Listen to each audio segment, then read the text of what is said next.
Okay, so I'm actually going to start not by talking about biophilia, but by being a good health researcher and talking about well-being and why it is important. And I'm doing that because I do still tend to get quite a few questions about that. So when I started in health research, a lot of people would say, what's this well-being concept? It's a bit of a motherhood concept. I'm allowed to say that, I'm a mother. It's just a bit of fluff. But increasingly what we've seen is a lot of research in recent years that say promoting well-being through design, through a whole range of other methods, is not just a nice to have thing, it's a bottom line essential. And this is something that's important when trying to explain why biophilic design might be worth investing in, because it's about thinking about long term, what are the sorts of costs you save, what are the benefits you get.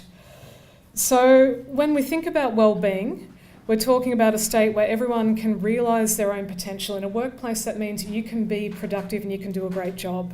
You can cope with normal stresses. We never expect people to be able to cope with unreasonable stress. But if you've got a good state of well-being, the everyday things that the workplace throws at you, you're going to cope with better than if you don't have good well-being.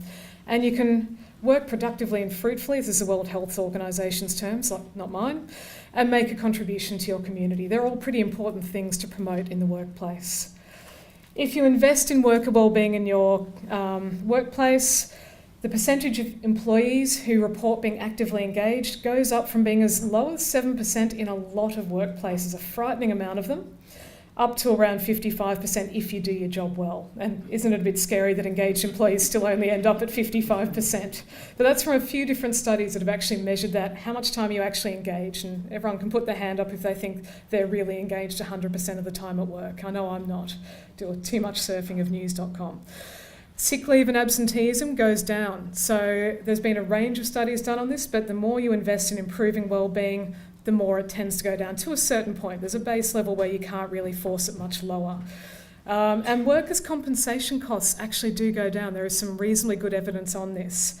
So for every dollar invested in improving worker wellbeing, the estimates are that you save somewhere between $5 and $6.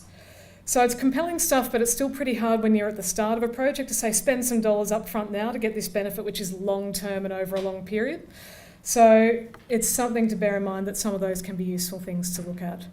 The next question we often get is, oh, come on, we don't really need to improve work satisfaction, especially in Australia where we have some of the happiest workers in the world, which we sort of do.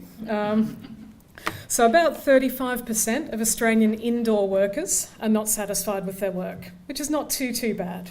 And it's very consistent with other surveys. So if you ask people, did you take unplanned leave in the last year despite being fit for work? In other words, did you kind of just take a day when you didn't need to? 28% are happy in a survey to tick, yep, I did that. The actual rates are likely to be a little bit higher. People are afraid to tick that in a survey sometimes, so we've got a fair bit of that. But what we do know is that higher work satisfaction is really nicely correlated with less unnecessary leave. The more satisfied you are with your work, the less likely you are to have taken those extra days off. So promoting improved worker wellbeing, which is associated with better work satisfaction, it actually does pay off quite rapidly in that sort of thing.